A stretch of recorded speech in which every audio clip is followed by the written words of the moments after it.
So in this video, I'm going to be making some elephant toothpaste. So for this, I'm going to show the difference in using different peroxides because the concentration of the peroxide is what helps determine how strong the reaction will be. So for this video, I'm going to be using 3% peroxide and 6% peroxide.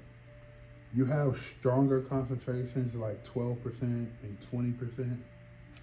So I just want to see the difference, show you the difference between a 3% reaction of with 3% peroxide and 6% peroxide. So each bottle is going to have a different one. So for this one, you're going to need some dish soap. You're going to need some cups, some funnels, the peroxide, and you're going to need yeast. Yeast is going to act as the catalyst in the reaction. So first thing I'm going to do is I'm going to pour my peroxide, 100 liters of peroxide in each bottle.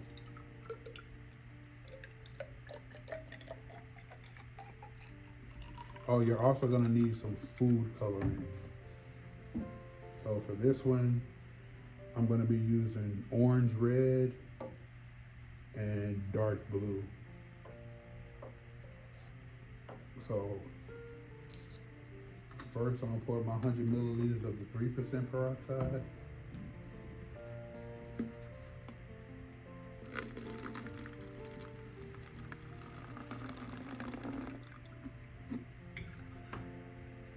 Now I'm going to pour my 100% 6%, 100 milliliters 6% peroxide.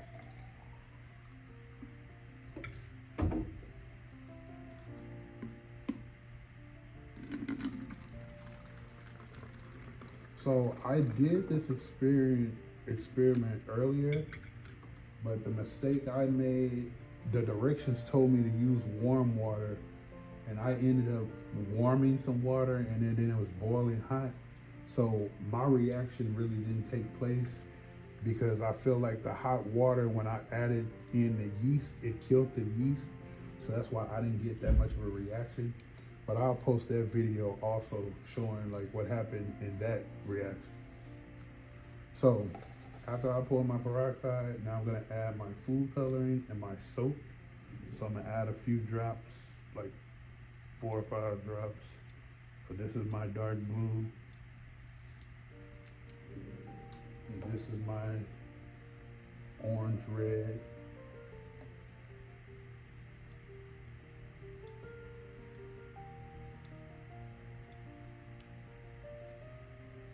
So now I'm going to add some dish soap. You don't need that much soap, just a little bit. And then you're going to mix it together.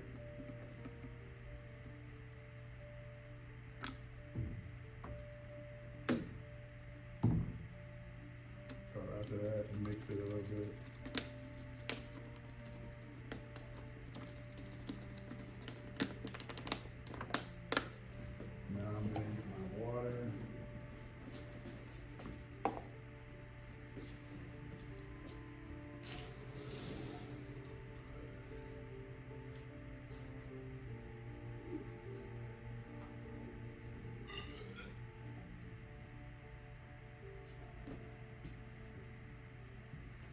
You only need to pour about 10 milliliters, 10, 15 milliliters of water.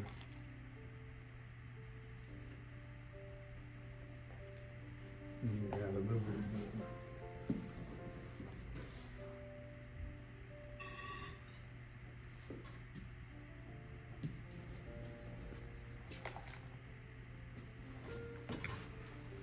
Alright, so let's get ready. Put the funnels in.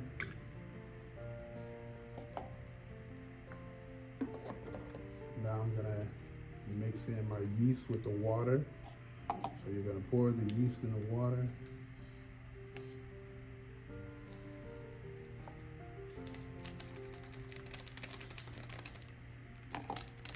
And you're gonna stir it for about 30 seconds.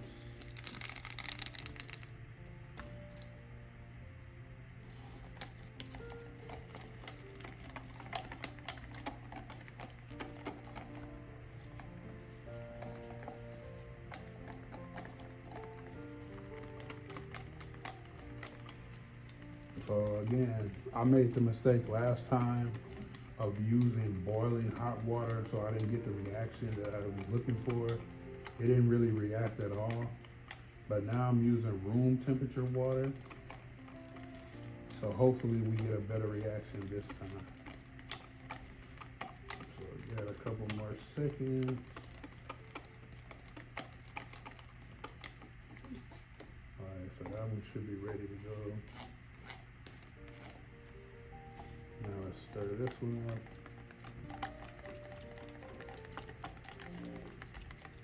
So again, the concentration of peroxide is what gives the elephant toothpaste a bigger like reaction, like in those videos where you see it go like 20, 30 feet in the air.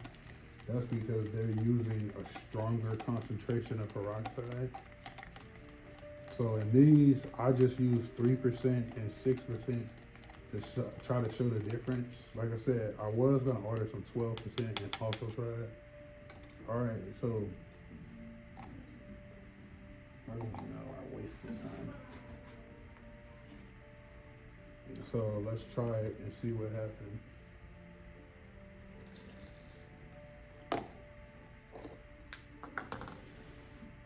All right, so this time it was successful. So you see, it kind of reacted the same, no matter if it was the 6% or the 6% or the 3%. It kind of reacted the same. You see, it's still overflowing.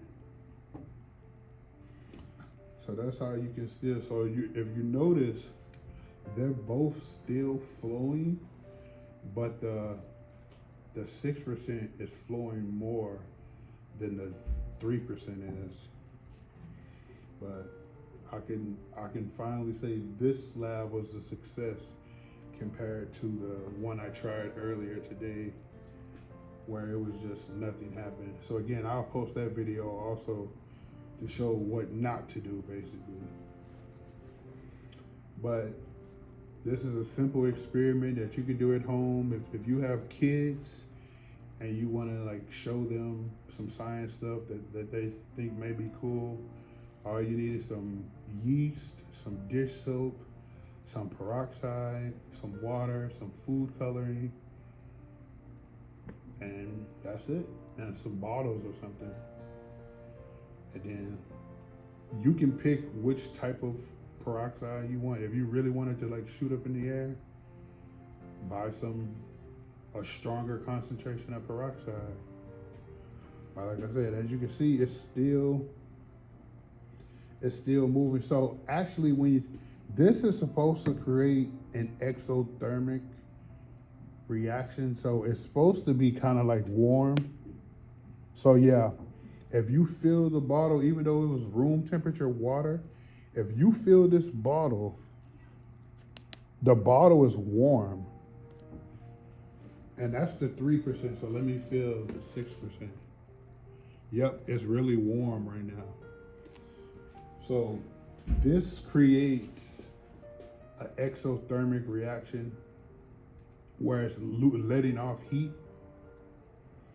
So if you do it with your kids, if you do the experiment with your kids, tell your kids to fill the bottle and ask them, how does it feel? And they'll probably tell you, oh, it feels hot or it feels warm. That's how you know you did it correctly and you were successful. But stay tuned, more videos coming soon. Subscribe to the channel, like and comment. Trey T out. Peace. Again, I'm gonna post that other video so you can see the mistake I made the first time.